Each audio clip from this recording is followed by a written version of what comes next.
Assalamualaikum warahmatullahi wabarakatuh. Oke, apa kabar semuanya? Semoga semuanya baik-baik aja ya. Perkenalkan, saya Yudi, dosen dari Perguruan Tinggi Indonesia Mandiri. Dan pada kesempatan kali ini, saya akan menjelaskan tentang sistem basis data.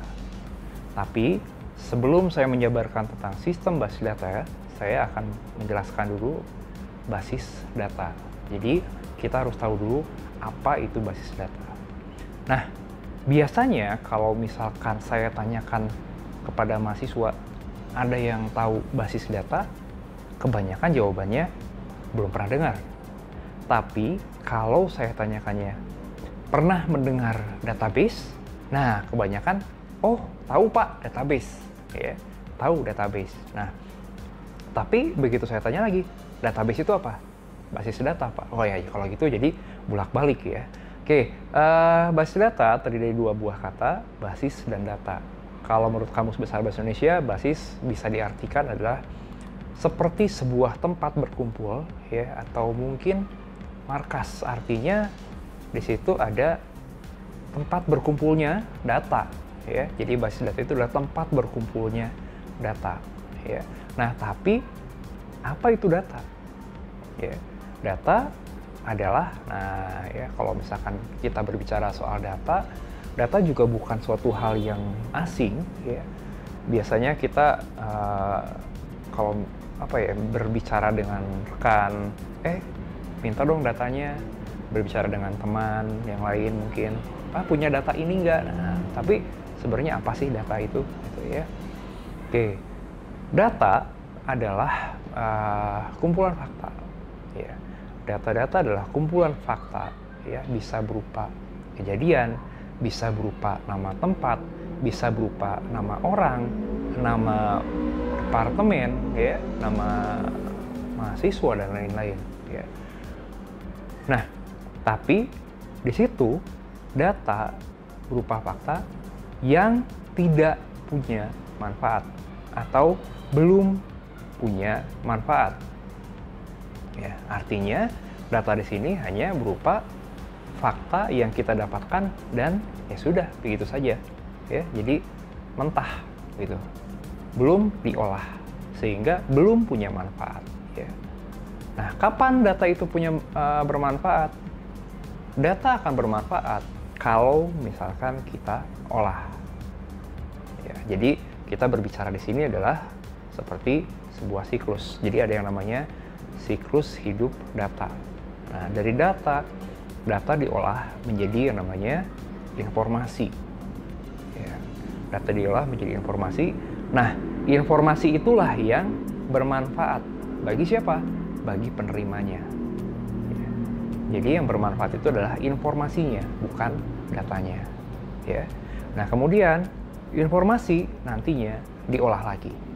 Ya, informasi bisa diolah lagi menjadi pengetahuan, ya, menjadi knowledge.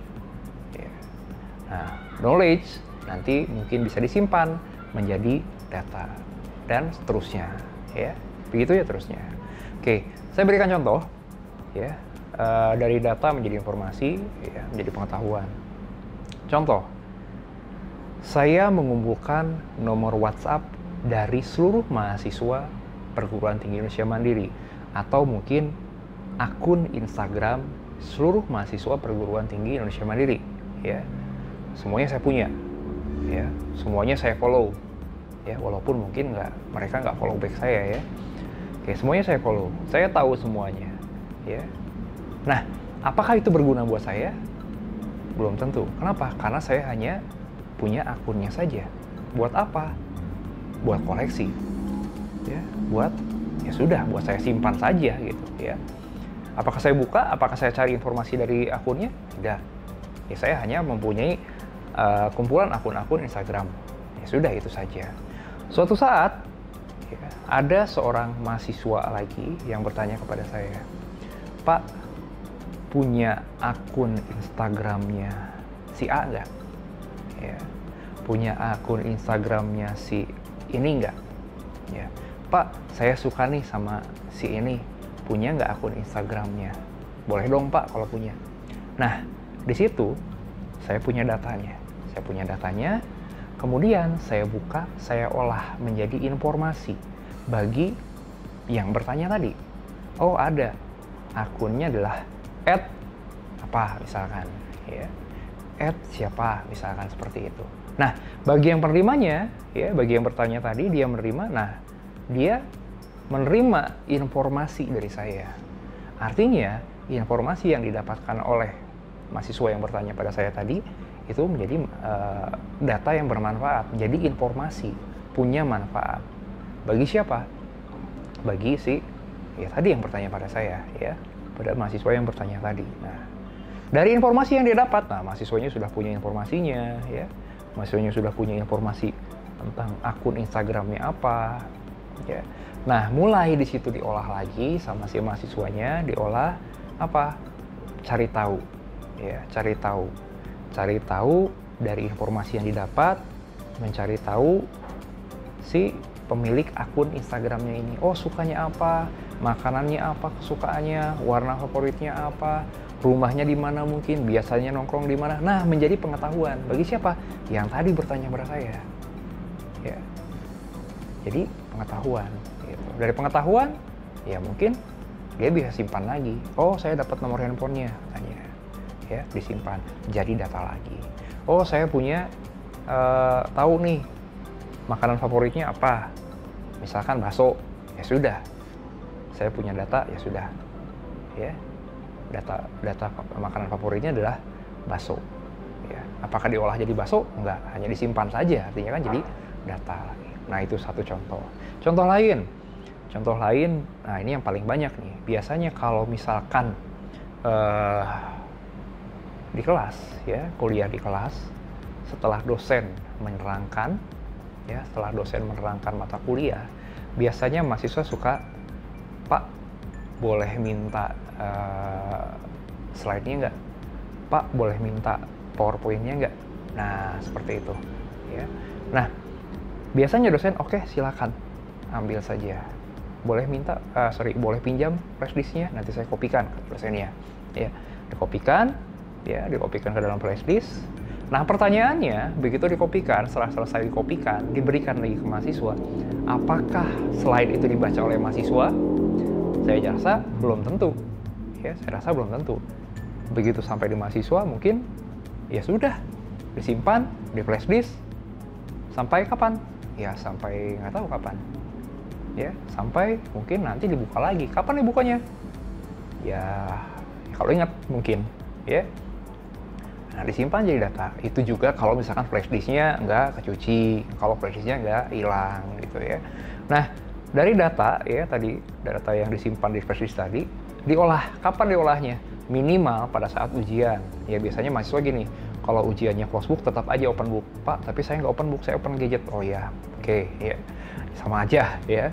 Artinya dari tadi data yang disimpan di flash disk dibuka, ya, kemudian dia berubah menjadi informasi pada saat apa? Minimal jangan pada saat pas ujian, ya, minimal pada saat ujian sebelum berlangsung, ya, belum berlangsung ujian, dibaca dulu. Oh, ini, ya, oh, informasi tentang misalkan basis data.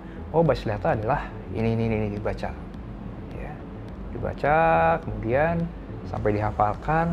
Ya, artinya ada proses di situ, ya, ada proses dihafalkan menjadi apa? Pengetahuan yang bisa digunakan untuk apa? Untuk menjawab si jawaban ujian tadi, ya, baik ujiannya mau di tempat di kelas maupun mungkin di online kan, ya, seperti itu. Nah, itu contoh dari data, ya. Kembali lagi ke basis data, ya, Jadi basis data ini adalah kumpulan dari data-data tadi. Nah, artinya data-data yang memang belum punya manfaat, ya, data-data yang belum punya manfaat bagi penerima. Hanya berupa apa? Hanya berupa kumpulan saja. Kumpulan disimpannya, tempat berkumpulnya data-data, gitu, ya. Jadi basis data ini bisa dikatakan kumpulan dari data-data, tempat berkumpulnya data-data. Di mana berkumpulnya? Ya, di mana berkumpulnya? Sebenarnya konsep basis data ini mirip dengan penyimpanan secara konvensional, yaitu adalah arsip, ya. Tapi bedanya apa? Kalau basis data, dia datanya berupa data digital. Kalau konvensional arsip berarti datanya data berupa bisa tulisan tangan ya. Contohnya apa? Contohnya mungkin daftar hadir ya, daftar hadir mahasiswa yang biasa kita tanda tangani, yang biasa suka mahasiswa tanda tangani ya, itu berupa nantinya diarsipkan. Itu juga bisa berupa apa ya, data istilahnya, kumpulan data ya, data tanda tangan. Untuk apa? Sebenarnya untuk mahasiswa sendiri ya nggak tahu ada manfaatnya atau enggak gitu ya. Untuk dosen juga mungkin bisa bermanfaat, bisa enggak gitu ya. Nah kemudian untuk basis data tadi ini dirubah menjadi data digital ya. Jadi konsepnya yang tadi konvensional manual berubah menjadi data digital. Kehadiran bisa dikonversikan menjadi data digital. Yang tadinya menggunakan tanda tangan ya, yang menggunakan tanda tangan dirubah konsepnya menjadi sidik jari misalkan, atau mungkin menggunakan retina scan ya. Jadi mungkin banyak sekali ya metode-metodenya. Yang tadinya manual dirubah menjadi computerized ya. Nah itulah salah satu fungsi dari basis data. Nah tapi di sini ya, yang namanya basis data, antara data yang satu dengan data yang lain itu nanti punya relasi ya. Ada yang namanya relasi, jadi saling berhubungan. Misalkan saya mengajar misalkan di perguruan tinggi Indonesia Mandiri ya. Atau mungkin gini deh, mahasiswa punya jurusan, mahasiswa punya nama, mahasiswa punya NIM, setiap NIM menunjukkan jurusan ada datanya tersendiri. Mahasiswa punya datanya tersendiri. Antara data jurusan dengan data mahasiswa ini pasti punya relasi ya. Contohnya misalkan mahasiswa yang NIM-nya depannya 38 gitu ya, 38 sekian, artinya itu dia kuliah di prodi manajemen ya, di perguruan tinggi Mandiri ya, manajemen. Kemudian yang 36 mungkin teknik informatika, 37 mungkin akuntansi dan seterusnya ya. Itu dia ada relasinya ya. Kalau yang manual, ini bisa dikatakan relasinya tanda tanya ya. Dari kertas bagaimana merelasikannya, agak sedikit sulit ya. Tapi kalau misalkan data elektronik itu bisa dengan mudah direlasikan ya. Nah basis data ini disimpan di mana? Basis data ini disimpan di dalam komputer tentunya ya. Jadi basis data ini disimpan dalam komputer, dalam media penyimpanan ya, dalam media penyimpanan di komputer, yaitu adalah memori penyimpanan sekunder istilahnya, yaitu adalah hard disk ya. Jadi disimpan di dalam hard disk. Seperti apa bentuk hard disk? Nah ini ya. Jadi disimpan di dalam sini ya, disimpan di dalam hard disk ini. Jadi ini ya, perangkat ini isinya adalah data-data semua ya. Jadi semua data yang dikumpulkan, fakta-fakta yang dikumpulkan semuanya disimpan dalam sini sebelum diolah ya. Oke gitu. Nah di sini ya, tadi data-datanya saling berelasi, saling berhubungan, dan yang pasti yang namanya basis data bukan hanya sekedar disimpan, tapi harus dikelola ya, harus dikelola, harus di manage. Jadi tidak bukan hanya sekedar disimpan saja. Kalau misalkan kita menyimpan file dokumen, kita hanya sekedar menyimpan saja mungkin ya sudah gitu ya. Bisa terjadi yang namanya duplikat, bisa. Tapi kalau misalkan dalam database ya, dalam database itu tidak bisa terjadi yang namanya duplikat. Tidak boleh terjadi yang namanya duplikat ya. Contohnya, tidak ada NIM di mahasiswa yang sama. Mahasiswa pasti punya NIM-nya pasti berbeda-beda. Tidak ada mahasiswa yang punya NIM yang sama. Contoh lain, nomor telepon, nomor handphone, nomor WhatsApp. Tidak ada nomor WhatsApp yang sama. Ya. Nomor WhatsApp itu pasti dia sifatnya unik. Ya. Jadi tidak ada nomor WhatsApp yang sama. Nah itu contoh dari penggunaan basis data. Ya. Jadi disimpan dalam media penyimpanan, ya, ada relasinya, dan yang pasti di situ data-datanya harus dikelola dengan baik, ya, supaya tidak terjadi ya crash, duplikat dan lain-lain, ya. Oke, kemudian ya tujuan dari dibuatnya basis data ini apa sih? Kenapa sih harus punya basis data gitu ya? Kenapa kita harus menggunakan basis data? Ya. Nah, begini. Sebenarnya mulai kita dari bangun tidur sampai dengan tidur lagi, bangun tidur lagi, nah gitu ya, ada lagunya ya. Mulai kita dari bangun tidur sampai tidur lagi, sebenarnya kita menggunakan basis data. Tapi kita hanya di belakangnya saja.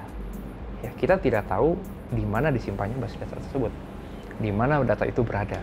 Contohnya, begitu kita bangun, buka status, update status. Status apa? Status media sosial misalkan, ya. Buka status, update status, ya. Stalking status, ya. Statusnya mungkin mantannya, pacarnya, gebetannya, dan lain-lain ya, pasangannya, ya. Banyak sekali. Termasuk juga dengan update status kita sendiri. Update status begitu buka mata, alhamdulillah udah pagi, update status. Mau sarapan dulu, foto, update status. Tag location, tag teman. Kemudian nanti siang, makan siang, status lagi. Sampai dengan kita tidur, update lagi status. Ya. Kemudian juga kita berkomunikasi dengan menggunakan media sosial, bisa juga dengan menggunakan Messenger. Ya. Semua aplikasi tersebut, semua yang kita gunakan tersebut, di belakangnya ada basis data. Ya, jadi dalamnya itu ada basis data. Semua data-data kita semuanya tersimpan di situ. Ya, baik data kita maupun data ya teman-teman kita yang ikut ada di dalam sosial media tersebut. Ya. Email juga menggunakan basis data. WhatsApp menggunakan basis data. Instagram juga sama. TikTok mungkin yang suka main TikTok. Semua gerakan-gerakan yang dilakukan di TikTok itu semuanya disimpan di database-nya TikTok. Ya. Sehingga mungkin muncul pertanyaan, apakah data tersebut aman? Ya. Karena beberapa waktu yang lalu kita sempat diramaikan dengan aplikasi operasi plastik ya, aplikasi Oplas yang sempat jadi tren, Oplas Challenge ya. Menggunakan aplikasinya adalah Face App. Nah, kita foto kemudian diolah di situ, kemudian kita upload ya. Nah, itu bisa saja data atau foto yang kita uploadkan di media sosial ya, itu ya kalau misalkan mau digunakan oleh orang yang tidak bertanggung jawab ya bisa saja ya. Data itu dibocorkan ya bisa saja ya. Nah, itu tadi. Nah, kemudian sebenarnya tujuannya apa sih nih penggunaan basis data tadi ya, sebelum saya selain dari penggunaan sosial media tadi ya. Oke, bagi perusahaan ya, bagi beberapa perusahaan yang namanya data itu sangatlah mahal ya. Jangankan bagi perusahaan, bagi saya sendiri data itu mahal. Kok mahal ya? Taruhlah gini, saya atau misalkan kita atau siapalah ya, ada seseorang yang berlibur, traveling ke Menara Eiffel ya, Menara Eiffel bareng siapa? Bareng pasangan ya, taruhlah bareng sama pasangan ya. Nah, karena pada waktu itu momennya mungkin lagi romantis-romantisnya, mungkin ada yang baru jadian atau mungkin juga baru nikah gitu, artinya itu masih ya masih panas-panasnya mungkin ya, lagi hot-hotnya gitu ya. Nah, kayaknya untuk berfoto di Menara Eiffel itu suatu hal yang wah gimana gitu ya, suatu momen yang tidak terlupakan ya. Suatu saat ya, setelah foto ya, banyak selfie segala macam, semua yang tersimpan di handphone, tapi lupa backup ya. Fotonya tidak kita backup, lupa di backupnya ya. Suatu saat handphone ini ada yang ya hilang lah, taruhlah handphone ini hilang, atau datanya atau foto-fotonya semuanya terhapus atau terreset atau terformat atau apapun lah istilahnya. Intinya data ini hilang, foto itu hilang. Nah, di situ foto-foto yang kita ambil tadi itu akan menjadi mahal. Kenapa? Bayangin aja, untuk kembali ke Menara Eiffel, pasti ongkos lagi, mahal lagi. Kemudian, pada waktu itu pertama kali kita foto, kita lagi panas-panasnya, lagi hot-hotnya sama pasangan. Ya. Kembali lagi ke sana, ya mungkin yang udah nikah bertahun-tahun kayaknya udah beda rasanya ya. Rasanya pasti berbeda dengan pada saat pertama kali menikah. Yang baru jadian juga sama. Awal-awal jadian kayaknya lempel, terus lengket gitu. Tapi begitu lama-lama jadian kayaknya udah lama, setahun, 2 tahun, 3 tahun, kayaknya 4 tahun ya, bosen gitu ya, pengen ganti lagi pacar atau apa gitu ya. Nah, begitu diajak lagi ke sana kayaknya aduh udah males. Ya. Begitu sampai Eiffel, Menara Eiffel, ajak pasangannya, "Beb, nah, ya, kita foto bareng yuk di depan Menara Eiffel." "Ah, ngapain sih, bosen. Kan dulu udah pernah." Ya. Dulu udah pernah. Ngapain lah, bosan. Udah mending kita cari yang lain. Beda feel-nya. Kemudian belum lagi kalau lagi berantem. Wah, pasti feel-nya beda. Sehingga apa? Foto yang kita dapatkan pertama kali tadi, ya, itu bisa sangat menjadi mahal. Ya. Kemudian contoh lain, skripsi. Ya, skripsi mungkin kita lakukan mendapatkan data-data yang diolah untuk skripsi itu kayaknya mungkin bisa murah atau mungkin bahkan gratis. Tapi begitu hilang, wah kayak nyesel banget gitu. Ya. Skripsi, bab 1, bab 2, bab 3, bab 4, bab 5. Bab 1, bab 2, bab 3, revisi 1, revisi 2, revisi 1 fix, revisi 2 fix, revisi 1 fix banget, revisi 1 fix banget, revisi fix banget ini terakhir, wah dan lain-lain. Tiba-tiba si filenya tuh hilang. Wah kayaknya ngenes banget, sakit hati banget kayaknya ya. Padahal data-data tadi kita dapatkannya mungkin bisa dikatakan murah. Ya. Nah kemudian di perusahaan sama, ya perusahaan juga sama. Data dalam perusahaan itu banyak sekali data-data yang sifatnya mungkin sangat sangat mahal, ya sangat penting, sangat rahasia dan lain-lain lah. Ya. Mungkin data-data dalam perusahaan itu dikumpulkan bertahun-tahun. Ya. Data finansial, data accounting, data human resource dan lain-lain itu semuanya dikumpulkan secara bertahun-tahun. Tiba-tiba data-data itu hilang, disimpan dalam hard disk, ya disimpan dalam hard disk seperti ini. Data-data itu hilang. Mungkin kembali bisa kembali. Gimana caranya? Ada istilahnya apa ya, dokter hard disk. Nah, ini dokter hard disk atau apa ya, bisa dikatakan tukang reparasi atau service hard disk, recovery hard disk, ya dokter recovery hard disk. Ini banyak sekali. Nah, ini hard disk ya, hard disk kalau misalkan kita beli, taruhlah ini hard disk sekitar 500 giga atau 1 tera. 1 tera sekarang harganya taruhlah sekitar 800.000 ya. Kemudian kita isi data-data perusahaan ya, data-data perusahaan. Nah, kemudian data itu hilang ya, data itu terformat, terhapus, terkena virus dan lain-lain ya. Ini kita berikan ke tempat servis atau ya tadi dokter hard disk, dia yang ahli recovery data dalam hard disk. Jadi walaupun sudah hilang itu bisa di-recover. Walaupun sudah terformat bisa muncul lagi datanya. Ya. Walaupun sudah kita hapus, datanya bisa muncul lagi. Ya. Nah, begitu kita bawa ke tempat reparasi hard disk, biasanya ditanya, ya, isi dari hard disknya apa? Ya, isi dari hard disknya apa? Kalau ternyata jawabannya ini pasti berbeda-beda. Ya, hard disk cost yang dikeluarkannya itu bisa berbeda-beda. Kalau ditanya sama si dokter hard disknya, ini data yang harus diselamatkan berapa banyak? Data yang harus diselamatkan, data apa saja? Nah, kalau misalkan jawabannya gini, tolong dong recovery hard disk saya karena isinya misalkan yang hilangnya ini koleksi film Korea saya hilang semua. Nah, itu mungkin tidak akan terlalu mahal. Ya, tidak akan terlalu mahal. Bahkan mungkin ya udah kalau hilang ya udah tinggal download lagi aja, kita sendiri bisa gitu ya, gratis gitu ya. Nah, tapi kalau misalkan taruhlah Isinya adalah data-data perusahaan yang benar-benar sangat berharga, yang benar-benar sangat penting. Itu dari harganya harddisk yang cuma 800.000 diisi dengan data-data perusahaan 1 tera.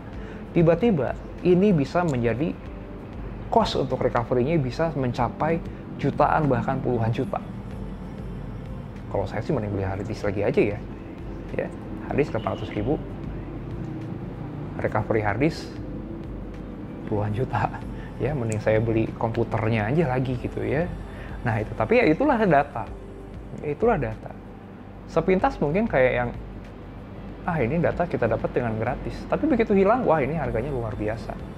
Ya, makanya untuk beberapa perusahaan yang namanya data itu adalah benar-benar aset yang sangat penting. Ya, benar-benar aset yang tidak bisa dihitung nilainya. Ya, seperti itu. Nah, kemudian berikutnya, kenapa sih harus digunakan basis data? Ya, berikutnya adalah kecepatan, masalah kemudahan dan kecepatan. Kemudahan dalam pengambilan informasi, kemudahan dalam mendapatkan sebuah informasi, kecepatan dalam mendapatkan sebuah informasi. Ya. Contohnya, saya pengen tahu kalian ada di mana. Saya tinggal buka Instagram, saya lihat, oh, lagi liburan. Ya, bisa dengan mudah saya dapatkan. Ya, sangat cepat. Tinggal buka WhatsApp, lihat status, oh, lagi sarapan, oh, lagi makan siang, oh lagi traveling. Ya. Bahkan hati-hati, terkadang bagi para pencari kerja ya, ini harus sedikit berhati-hati dalam update status. Kenapa? Terkadang bagian atau misalkan si HRD gitu ya, bagian HRD Human Resource Development di situ, ya, Human Resource Department ya, biasanya mencari tahu informasi si pelamar itu dari mana? Dari status, dari sosial media. Ya, jadi hati-hati dalam membuat status, ya, posting foto dan lain-lain. Ya, jadi bisa dengan mudah didapatkan. Ya. Kita kuliah, perwalian, pengen tahu nilai semester kemarin, tinggal buka sistem perwalian online. Kelihatan nilainya. Pengen tahu semester kemarin kita kuliahnya sudah apa saja, tinggal buka sistem perwalian online, sudah terlihat semua di situ. Yang mata kuliah pernah yang kita ambil apa saja. Kalau masih pakai manual, kalau misalkan masih menggunakan metode konvensional, kertas, arsip, pengen tahu kita semester kemarin kuliah apa saja, ya kita harus ke mana? Mungkin kita harus datang ke kampus, tanya Kaprodi, tanya BAK, dan lain-lain. Prosesnya mungkin lebih panjang. Ya. Oke, kemudian manfaat dari si basis data berikutnya ya, kenapa kita harus menggunakan basis data, itu adalah untuk tadi menghilangkan yang namanya redundan. Ya. Redundan. Apa itu redundan? Redundan itu adalah terjadinya duplikat data. Istilahnya adalah redundansi, ya. Data yang kembar. Ya, tidak ada data yang kembar. Itu makanya kita gunakan basis data. Contohnya apa? Tadi tidak ada NIM yang sama. Tidak ada nomor WhatsApp yang sama. Ya. Kebayang kalau misalkan ada nomor WhatsApp, ada data yang sama WhatsApp. Ya, bisa terjadi salah sambung. Padahal yang dimaksud siapa, nyambungnya ke nomor yang lain. Ya. Ke nomor yang sama, tapi pemiliknya yang lain. Ya, seperti itu. Beberapa tahun ke belakang, ya dulu sekali, ya zaman saya masih SMA, ya mungkin ada yang mengalami, kalau kita ke bioskop itu, kita beli tiket, kalau misalkan filmnya mainnya jam 1, beli tiketnya harus, ya paling cepat itu jam 1 kurang 10, jam 12 lah, ya jam 12. Kenapa? Karena dulu zamannya masih menggunakan tiket kertas. Dan satu film hanya dijual di satu loket saja. Kita tidak bisa beli di loket sebelahnya. Loket sebelah, ya, loket sebelah kiri, loket sebelah kanan, itu menjual film yang berbeda. Ya. Kita tidak bisa juga beli di loket yang ini untuk jam yang berikutnya. Itu agak sedikit sulit juga. Ya. Bisa, tapi jarang yang seperti itu. Ya, kebanyakan film mulai jam 1, dibuka loket jam 12 atau jam setengah 1. Ya. Sebelahnya tidak bisa menjual film yang sama. Kenapa? Karena menggunakan kertas. Datanya tidak ada relasi tadi. Ya, tidak connect. Ya. Beli film, taruhlah film yang sekarang lagi ramai, mungkin film apa? Film Korea apa nih? The World of Marriage, mungkin di bioskop kan dibuatkan the movie-nya. Ya. Sebelah jualan juga The World of Marriage the movie misalkan. Ya, tapi menggunakan tiket, ya, menggunakan tiket kertas. Nah, ini kalau misalkan tidak menggunakan base data, bisa saja terjadi yang namanya pembelian tiket yang ganda. Loket 1 menjual tiket A1, A2. Loket 2 menjual tiket A1, A2. Nah, apa yang terjadi dalam bioskop? Begitu masuk ke dalam bioskop, ada 2 orang yang punya tiket A1, A2. Apa yang harus dilakukan? Pangku-pangkuan? Nah, ya. Tapi kalau misalkan sekarang sudah menggunakan base data, kita mau beli melalui aplikasi pun, ini sudah sangat mudah. Ya. Metode pembayaran pun sudah sangat mudah sekarang. Ya. Kalau zaman dulu kita harus belanja itu harus menggunakan uang tunai, ya, cash, uang kertas, uang logam. Kalau sekarang kita bisa belanja dengan menggunakan dompet elektronik. Kita bisa menggunakan aplikasi-aplikasi yang sekarang lagi tren. Ya. Kita bisa belanja online. Kalau dulu kita harus belanja harus ke toko, harus ke pasar, sekarang ya kita bisa beli online. Ya. Apa sekarang yang tidak dijual di online? Ya. Bahkan mungkin telur pun dijual di online. Ya. Banyak sekali sekarang semuanya sudah mulai dijual online. Artinya apa? Dengan menggunakan base data semuanya sudah semakin mudah. Ya. Sudah semakin mudah dan juga diharapkan ya itu tadi tidak ada yang redundan datanya. Ya. Kalau bioskop tadi kan, ya kalau sekarang sistemnya sudah online kan tidak akan pernah terjadi yang namanya dalam satu bioskop itu sampai ya satu kursi misalkan A1, A2 itu sampai ada 2 orang yang beli, yaitu ya sangat kecil sekali kemungkinannya kecuali sistemnya error. Ya. Kecuali sistemnya error. Oke, kemudian diharapkan data yang tersimpan dalam basis data itu adalah data yang akurat. Ya. Data yang akurat dan juga data yang lengkap. Ya, data yang akurat dan juga data yang lengkap. Nah, akurat. Seberapa akurat data yang disimpan di dalam si basis data tadi. Ya. Semakin akurat, semakin lengkap, semakin baik. Artinya dalam penyampaian informasi nantinya, kan data itu kan tadi diolah menjadi informasi ya. Nah, data tersebut diolah menjadi informasi yang akurat juga. Karena sekarang kan lagi musimnya hoax ya, jadi jangan sampai nanti data yang disampaikan atau data yang diolahnya itu menjadi informasi itu adalah merupakan informasi yang sifatnya hoax, ya, informasi yang palsu. Ya, karena yang palsu itu terkadang menyakitkan ya, terutama misalkan harapan palsu pasti sakit. Ya, informasi palsu juga menyakitkan, ya, menyesatkan juga. Ya. Oke, kemudian berikutnya dengan adanya base data diharapkan ketersediaan data atau ketersediaan informasinya ini jangka panjang. Ya. Misalkan saya sudah pernah kuliah, saya sekarang sudah lulus. Saya pengen tahu nilai saya dulu basis data apa. Ya, mungkin nilai saya dulu, ya saya lihat tahun kapan saya kuliahnya, semuanya bisa kita lihat secara online. Ya. Kita bisa melihat masa-masa lalu. Ya. Di Instagram, di Facebook, kita bisa melihat postingan kita terdahulu. Selama apa? Selama tidak kita hapus.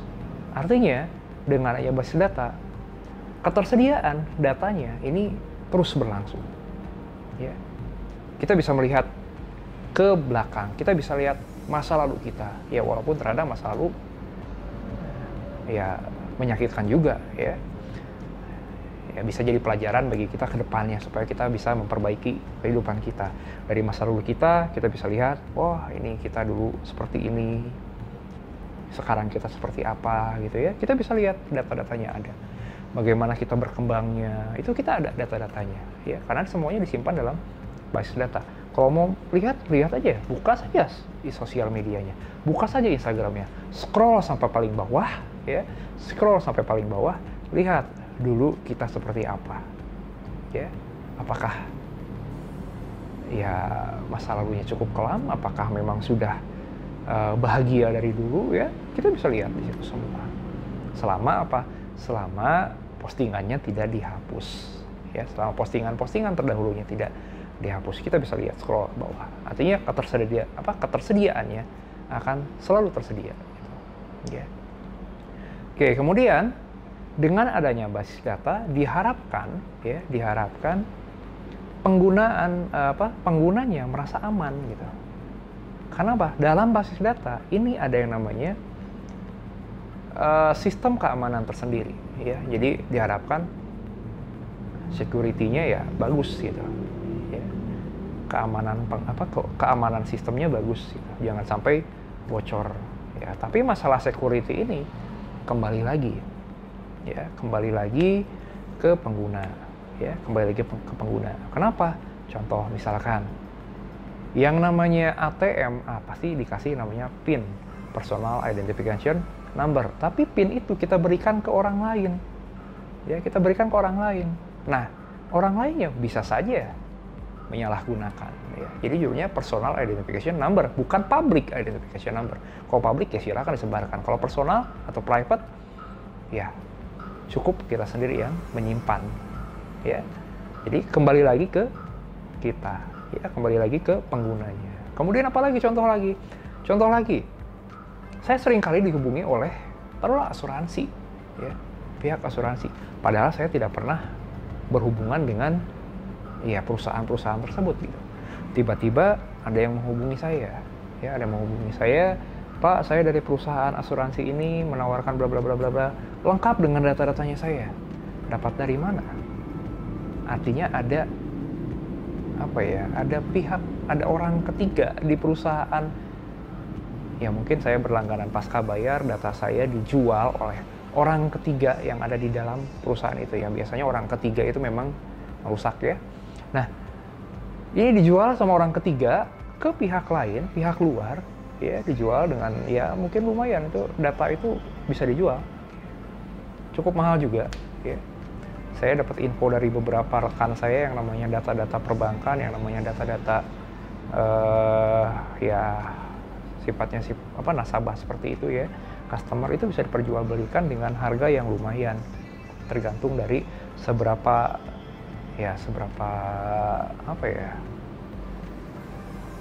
bagusnya, gitu, ya, seberapa ini calon yang benar-benar bagus enggak nih, gitu, ya, kompeten apa enggak nih, gitu, ya.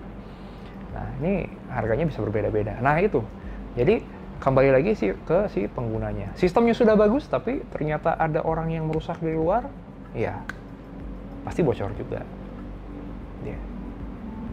Seperti contoh lain, mungkin kemarin kita sempat ramai dengan data Tokopedia itu bocor, ya. Data Tokopedia, data Bukalapak, data apalagi ya, Bineka kalau tidak salah, itu bocor. Nah, entah dari mana itu katanya datanya bocor. Walaupun menurut pihak Tokopedianya, pihak Bukalapaknya, keamanannya sudah sangat bagus sekali, gitu, ya, sudah sangat canggih sekali dan tidak memungkinkan untuk dijebol, gitu, ya. Ya, kita tidak tahu seperti apa, tapi katanya bocor. Tapi ya alhamdulillah sampai sekarang saya menggunakan Tokopedia pun ya masih aman-aman saja, ya. Asalkan apa? Kita selalu update yang namanya passwordnya, kita selalu jaga PIN kita, ya, jangan membocorkan yang ke pihak luar. Dan biasanya penggunaan PIN itu biasanya PIN standar, ya. Misalkan untuk password, ya, penggunaan PIN dan password, kita menggunakan nomor telepon, kita menggunakan nomor handphone, kita menggunakan tanggal jadian, kita menggunakan apalagi ya, nama pasangan. Ya, mungkin dikit sekali yang menggunakan tanggal putus, ya, itu jarang sekali mungkin, ya. Tapi kebanyakan seperti itu. Nah, penggunaan password yang baik adalah password yang kombinasi antara huruf kecil, huruf besar, kemudian simbol dan angka. Jadi yang baik itu adalah password yang alay. Ya misalkan gini, passwordnya apa? Semangat. Passwordnya apa? Semangat. Semangatnya nulisnya gimana? Cemungut, cumungut, cemungud. Nah, ya, itu beda-beda ya. Terus pakai angka 3 atau pakai huruf apa? Nah, itu bisa beda-beda ya. Apa angka 6 G-nya? Nah, itu bisa beda-beda. Ya. Jadi password yang baik adalah yang alay, ya. Seperti itu. Nah, kemudian tujuan dari dibuatnya basis data ini adalah shareability, ya, kemampuan untuk shareability. Artinya semua yang disimpan di basis data, ya, data-data yang tersimpan dalam basis data ini bisa kita share, ya, bisa dengan mudah di share, ya. Contohnya apa? Contohnya ya tadi status, ya. Contohnya status yang digunakan di sosial media, di Messenger. Status itu bisa dengan mudah kita lihat, ya. Status orang lain bisa kita lihat di sosial media kita. Artinya apa? Ada di situ shareability-nya, ya. Jadi statusnya bisa di-share. Ya, oke, seperti itu. Dan juga tujuan penggunaan basis data ini adalah supaya apa? Supaya bisa digunakan secara multi-user. Ya, bisa digunakan secara multi-user. Cara yang bersamaan. Multi-user secara bersamaan. Contohnya, sosial media. Mungkin nggak hanya satu orang yang buka dalam satu waktu. Ya, pasti jutaan orang membuka sosial media yang sama. Ya. Nah, kalau misalkan tidak bersifat multi-user, berarti dalam satu waktu menggunakan sosial media itu rebutan. Sedunia, ya, sedunia dari seluruh negara berebutan untuk login ke sosial media gitu ya, ke Instagram. Wah, saya pengen buru-buru nih, ya. Nanti orang lain baru bisa pakai kalau misalkan saya udah log out baru. Nah, itu kalau misalkan sifatnya tidak multi user. Oke, gitu ya. Oke, mungkin videonya, ya, penjelasan tentang basis datanya cukup sampai sini saja dulu, ya. Nanti akan saya sambung lagi di video-video berikutnya, ya. Kalau video ini bermanfaat, ya, kalau video ini cukup bermanfaat, silakan share kembali, ya, silakan share video ini. Kalau ada pertanyaan, ya, silakan komen saja, ya, di kolom komentarnya. Dan juga jangan lupa kalau memang suka dengan video ini, ya, silakan berikan like-nya, ya. Dan juga jangan lupa subscribe juga, ya, channel YouTube dari Perguruan Tinggi Indonesia Mandiri, ya, di Perguruan Tinggi Indonesia Mandiri tentunya. Dan juga follow juga Instagram resminya Indonesia Mandiri, ya, yaitu adalah @IndonesiaMandiriBDG, ya. Oke, mungkin cukup sekian saja dulu dari saya. Nanti akan saya sambung lagi di video-video berikutnya. Terima kasih. Wassalamualaikum warahmatullahi wabarakatuh.